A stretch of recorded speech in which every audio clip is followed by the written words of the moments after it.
2 లక్షల పెట్టుబడి, unlimited growth. Eco Blue AdBlue franchise.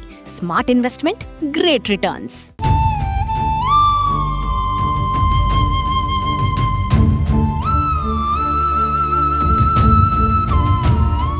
అందరికీ నమస్కారం. నేను Swaroop Putlapalli. Welcome to Suman TV. Andhra Pradesh deputy CM Pawan Kalyan సొంత నియోజకవర్గమైన పిఠాపురం ఏఈ నూకరాజు కుటుంబం సూసైడ్స్ వెనక సంచలన విషయాలు బయటకు వస్తూ ఉన్నాయి. ఆ కుటుంబంలో 3 ఆత్మహత్య చేసుకోవడం, అలాగే వాళ్ళ అల్లుడు కూడా అనుమానాస్పద స్థితిలో చనిపోవడం వెనక సాదికున్నట్టుగా పోలీసులు తేల్చారు. అతన్ని అరెస్ట్ చేయడం కూడా జరిగింది. చనిపోవడానికి ముందు సౌజన్య రాసిన 6 పేజీల సూసైడ్ నోటు ప్రతి ఒక్కరిని కంట తడి పెట్టిస్తోంది. ఒక రకంగా ఇవన్నీ కూడా లవ్ జిహాద్, సూసైడ్స్ అని చాలా మంది ఆరోపిస్తూ ఉన్నారు. ప్రస్తుతం నాతో పాటు ఉన్నారు బీజేపీ ఎమ్మెల్యే పైడి రాకేష్ రెడ్డి గారు. వారితో మాట్లాడదాం. సరే, నమస్తే. నమస్తే స్వరూప. తల్లి తండ్రితో కలిసి సూసైడ్ చేసుకోవడానికి ముందు సౌజన్య రాసిన సూసైడ్ నోట్ ని మీరు కూడా చూసి ఉంటారు సార్.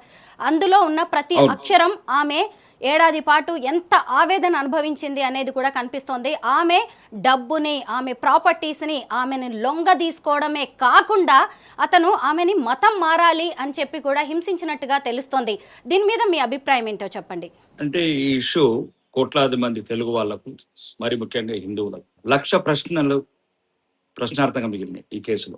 మహిళలు ఎంత జాగ్రత్తగా ఉండాలి. హిందూ మహిళలు ఎవరి దగ్గరికి పంపాలా కోచ్, ఎవరి దగ్గరికి పంపాలా ట్యూషన్, ఎవరి దగ్గరికి పంపాలా మన పిల్లల్ని, ఒకటి ఎవరితోని మనం సత్సంబాలు ఉంచుకోవాలి, ఎవరితోని సన్నిహిత సంబంధాలు ఉంచుకోవాలి. అడుగడుగున ద్వేషం పెంచుకున్న జాతి అది. కసాయి జాతి, కన్నీళ్లు లేని జాతి, కరడుగట్టిన జాతి. మన హిందూ మహిళలని ఒక పైశాచికంగా, అరాచకంగా బాణాలతో ఆడుకుంటున్న జాతి. ఎందుకు అంత తొందరగా లొంగిపోతున్నారు? ఎందుకు అంత తొందరగా ఎవరిని పడితే వాడిని నమ్ముతున్నారు? వాడు నీ ధర్మం మీద, నీ దేశం మీద విషయం కక్కే వ్యక్తుల దగ్గరికి ఎందుకు పంపిస్తున్నారు పిల్లల్ని? ఒకటి. రెండోది, అలా రకరకాల అది రాసిన కొద్దీ ఇప్పటికి మా కన్ను కొనుకొస్తలేదు. ఒక మా హిందూ ఆడబిడ్డ, ఒక మంచి రిటైర్డ్ అయిన నూకరాజు గారి కుటుంబము, తర్వాత ఆ జగదీశ్వర్ రెడ్డి ఎవరైతే ఆమె భర్తని చంపి 3 కుటుంబాలు సర్వనాశనం. ఒక్క నా కొడుకు చేసు మానము తీసుకున్నాడు, పానము తీసుకున్నాడు, ఆస్తులు తీసుకున్నాడు, ప్రతి ఒక్కటి తీసుకున్నాడు. చివరికి గోదావరిలో దూకి చచ్చిపోయారు. దీనికి ఒక్కటే పరిష్కారం. పిల్లాడికి మేము ఉన్నామండి.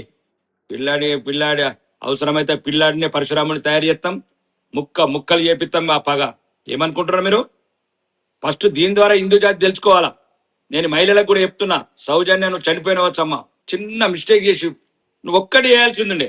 నిన్ను నిమిషం టార్చర్ పెట్టి, కడుపులో గుద్దినోడిని, కడుపులో దన్నినోడిని, 24 గంటలు నేను టార్చర్ పెట్టినోడిని, ఒక్క నిమిషం అమ్మ నువ్వు వాడిని చంపాలంటే, నువ్వు వాడిని చంపితే ఇంకా 3 పానాలు ఉంటుండే.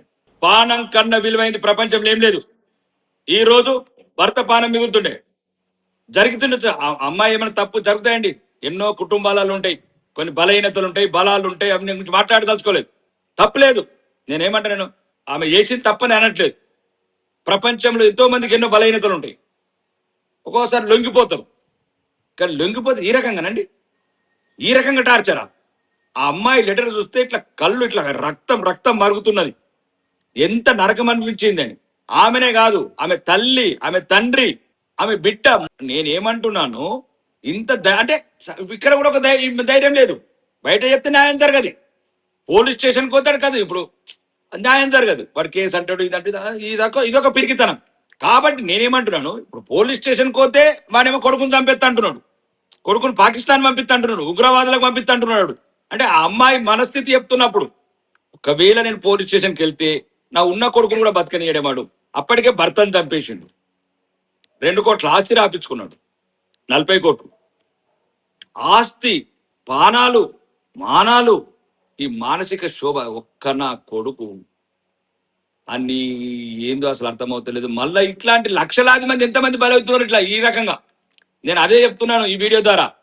దయచేసి మేము త్వరలోనే విశ్వ హిందూ పరిషత్కు లేకపోతే హిందూ సంఘాలకు చెప్పి ఒక టోల్ ఫ్రీ లాంటిది పెట్టి, ఒక కాన్ఫిడెన్స్ ఎక్కడ కూడా ఇన్ఫర్మేషన్ లీక్ కాకుండా, మీకు ఇట్లాంటి నా కొడుకులు ఎక్కడన్నా మిమ్మల్ని టార్చర్ చేస్తే చెప్పండి, వాళ్ళని ఏ రకంగా పనిష్మెంట్ ఇవ్వాలా, ఏ రకంగా వాళ్ళకి సమాధానం చెప్పాలా మా సమాజం చూసుకుంటుంది, హిందూ సమాజం. వెళ్ళేవా చరిత్రలు చదవండి, రాణి రుద్రమదేవి చదవండి, ఝాన్సీ లక్ష్మీబాయి, నీరార్య చరిత్ర చదవాలా. సొంత భర్తను చంపింది. సుభాష్ చంద్రబోస్ని ఇన్ఫర్మేషన్ చెప్పమంటే ఎంతమంది మహిళలు లేరు? దుర్గాదేవి, మొఘలాయ సామ్రాజ్యాన్ని 30 సార్లు ఓడగొట్టిన దుర్గాదేవి ఉంది. దాంట్లో 1% ధైర్యం లేదు ఇప్పుడున్న మహిళలకు. కాబట్టి ఇది ఒక్కటి చెప్తున్నాను స్వరూప, ఇట్లా లక్షలాది మహిళలను వాళ్ళు బ్లాక్మెయిల్ చేస్తున్నారు. వాళ్ళ కుటుంబాలను అడ్డు పెట్టుకొని, వాళ్ళ పిల్లల్ని అడ్డు పెట్టుకొని, ఇప్పుడు నచ్చిన సోషల్ మీడియాలో ఉన్న చాలా లూప్ హోల్స్ని అడ్డు పెట్టుకొని ఈ నా కొడుకులు పార్లర్లో కావచ్చు, మసాజ్ సెంటర్లో కావచ్చు, జిమ్లలో కావచ్చు, లేకపోతే కాలేజీల కాడ కావచ్చు, కార్లలో కావచ్చు, డెలివరీ కాడ కావచ్చు, వీళ్ళందరి మీద ఎన్నో కేసులు. మీరు ఒకటే కేసు చెప్తారు, మేము చెప్పలేము. మాకు వేల కేసులు వస్తాయి, ఇట్లాంటి వేల కేసులు వస్తాయి. నేనేమంటున్నాను, ఇంతమంది కుటుంబం తీసుకుని రాజమండ్రి నదిలో దూకే బదులు వాడిని ఒక్కరిని చంపాయి. రాజ్యాంగం కూడా నీకు చెప్పింది ఆత్మరక్షణకు. అంటే ఆమె మొత్తం చేతులు లెటర్ రాష్ట్రం కూడా అంటుంది, అంత భయం పెట్టాడు వాడు. కోపం కావచ్చు, వాడి దెబ్బలు కావచ్చు, నేను తట్టుకోలేకపోతున్నా. ఇట్లాంటి సమాధానం ఒక్కటే, ఉసుకు ఉడాదేనా వాడిని ఆ రకంగా వాడికి పనిష్మెంట్ ఇవ్వాలి. పోతే ఏమైతుంది, కోర్టులు చూసుకుంటే ఇంకా పానమే పోయినప్పుడు పానం తీసిపో. నీ ఆత్మరక్షణకు సుప్రీంకోర్టు కూడా ఒప్పుకుంటది. గతి లేని పరిస్థితులల్లా, విధి లేని పరిస్థితులల్లా 40 కోట్ల ఆస్తి తీసుకొని భర్తను చంపి, కొడుకుని చంపుతాని, తల్లిని చంపుతాని, తండ్రిని చంపుతాని, పరువు తీస్తాని, ఇదంతా ఒకవైపు. రోజు తండ్రుడు గుద్దుడు. అమ్మాయి లెటర్లో చెప్తుంటే ఆ లెటర్ ఒక్కొక్క అక్షరం అది సువర్ణాక్షరాలతో రాసుకోవాలి హిందువులు. ఏం చేస్తారు, చట్టం అయిపోయింది, తిన తీసుకొచ్చారు, 14 రోజులు జైలుకి పంపించారు. మళ్ళీ వస్తారు, ఎంక్వైరీ చేస్తారు, అది చేస్తారు, ఛార్జ్ షీట్ చేస్తారు. ఇక ఆడి గురించి 10 మంది అడ్వకేట్లు వస్తారు. ఒకడు పాకిస్తాన్ వాడు వస్తాడు, ఒకడు రోహింగా వస్తాడు, ఒకడు పాత బస్టోడు పోతాడు. 3 నెలలు అవుతుంది అటు ఇటు. దాని వాళ్ళ ఆత్మలన్నీ పైన ఉన్నాయి. కాబట్టి హిందూ మహిళలు దయచేసి మాటినండి. ఒకవేళ మీకు ఇట్లాంటి సంఘటనలు ఎక్కడ జరిగితే భయపడకండి. జరిగితే ఒక్కోసారి మీకు క్షణిక కొన్ని బలహీనత వల్ల ఏదైనా జరుగుతాయి కొన్ని సంఘటనలు, దానివల్ల కూడా మీ ఇబ్బంది పడకండి. కానీ అలా బ్లాక్ మెయిల్కి లొంగకండి. నీ పానం తీసుకున్నప్పుడు పానం తీయండి, అప్పుడే సెట్ అవుతుంది. ఇట్లా కూడా బ్లాక్ మెయిల్ చేసి నువ్వు పానం తీసినావు ఇంకొకటి భయపడతారు బ్లాక్ మెయిల్ చేద్దాం.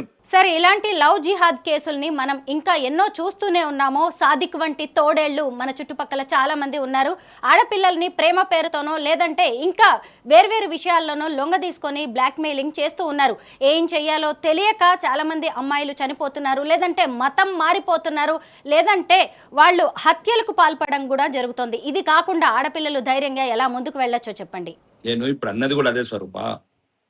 అంటే చంపటం పరిష్కారం కాదు, కానీ నేను ప్రతిసారి చంపుతా అంటుండు మిమ్మల్ని, మీ కొడుకుని. కాబట్టి నువ్వు ఒక వాడిట్లా భయపడుతున్నావు, నేను భయపెట్టమని చెప్తున్నాను. నేను ఇప్పుడు నువ్వు దేనికైతే భయపడుతున్నావు, వాడు నీ కొడుకుని చంపేస్తా, నీ తల్లిదండ్రుని చంపేస్తా, నీ భర్తను చంపేస్తా, నిన్ను రకరకాల హింసించడం వల్ల నువ్వు కూడా ఏదో ఒక రకంగా ధైర్యమైన చెప్పు, వాడికి సరైన సమాధానం. మీరు అన్నట్లు ఆ హత్యనే పరిష్కారం కాదు, కానీ ఏమన్నా చేస్తుంది అమ్మాయి అంటే కూడా ఒకసారి ధైర్యం చూపించాలని నేను అంటున్నాను. దాని అర్థం ఎందుకంటే నేను ఈమెను చావమంటలేను, మనం చంపమంటలేను.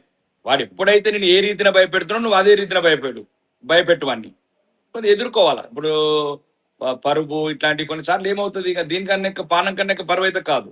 నీ ఆస్తి పోయి, నీ కుటుంబం పోయి, నీ పిల్ల అనాథ అయ్యి, నీ తల్లిదండ్రులు అంతా అన్ని రకాల వ్యవస్థలు ధైర్యంగా ఎదుర్కోవాలా. ఈ లవ్ జిహాద్ కూడా చెప్తున్నాను, దయచేసి ప్రత్యేకంగా మేము చాలా కేసులు చూస్తామండి. మీరైతే కొత్తది ఒకటి రెండో పేపర్ రచన చూస్తారు, మేము రోజు వందలాది చూస్తున్నాం. అవి ప్రత్యేకంగా ఫోర్సులు పెట్టినారు వాళ్ళు. కాబట్టి హిందువులే జాగ్రత్తగా ఉండాలా. వాళ్ళు ఎంత పద్ధతులుగా ఉన్నారు, వాళ్ళ మహిళలు కావచ్చు, వాళ్ళ పద్ధతులు కావచ్చు, వాళ్ళు కావచ్చు, మీరు అట్లనే జాగ్రత్తగా ఉండండి. లేదు ఇక తప్పదు, మాకు బలహీనంగా ఈ రకంగా మేము ప్రవర్తిస్తామంటే అది మీకు మనం ఏం చేయలేము. ఇట్లాంటి సౌజన్య లాంటి చరిత్ర తినాల్సి వస్తుంది మన దేశంలో. అదొక దుర్మార్గం. అట్లా కావద్దు. మీ కన్న తల్లిదండ్రులకు శోభ పెట్టద్దు. మిమ్మల్ని అల్లారు ముద్దుగా పెంచుకున్న తల్లిదండ్రులు, అన్నదమ్ములు, మీ గురించి రాఖీలు కట్టించుకోవడానికి వెయిట్ చేసి మీ అన్నదమ్ములు ఉంటారు ఈ మతంలో. మిమ్మల్ని అల్లారు ముద్దుగా పెంచుకునే తల్లిదండ్రులు ఉంటారు చిన్నప్పటి నుంచి.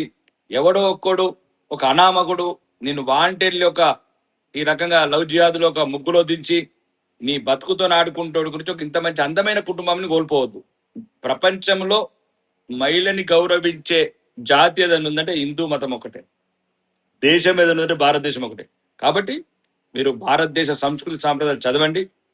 పిల్లలది కూడా తప్పు లేదండి, తల్లిదండ్రులది చాలా మ్యాక్సిమం తల్లిదండ్రులది తప్పు. ఇప్పుడు మేము వెళ్తాం ప్రోగ్రాంలలో కావచ్చు, దాంట్లో కావచ్చు, మేమంటే ఇతర మతస్థుల్లాగా మొత్తం ఉండమంటలేదు. ఇతర మతస్థులు ఎంత పర్ఫెక్ట్గా ఉంటే అంత పర్ఫెక్ట్గా ఉంటున్నారు. వాళ్ళ వస్త్రధారణ కావచ్చు, వాళ్ళ వేషధారణ కావచ్చు, వాళ్ళ జీవన విధానం కావచ్చు. మేమంతా చాదస్తంగా ఉండమంటలేం.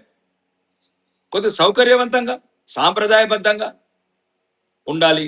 మన సంస్కృతి సాంప్రదాయాలు తెలాలి, మన ప్రార్థన విషయాలు తెలాలి, మన గుళ్ళకి వెళ్ళాలి, మన ప్రార్థనలకు వెళ్ళాలి, మన పండగలకు వెళ్ళాలి. ప్రతిదీ ఫ్యాషనేట్ అయిపోయింది.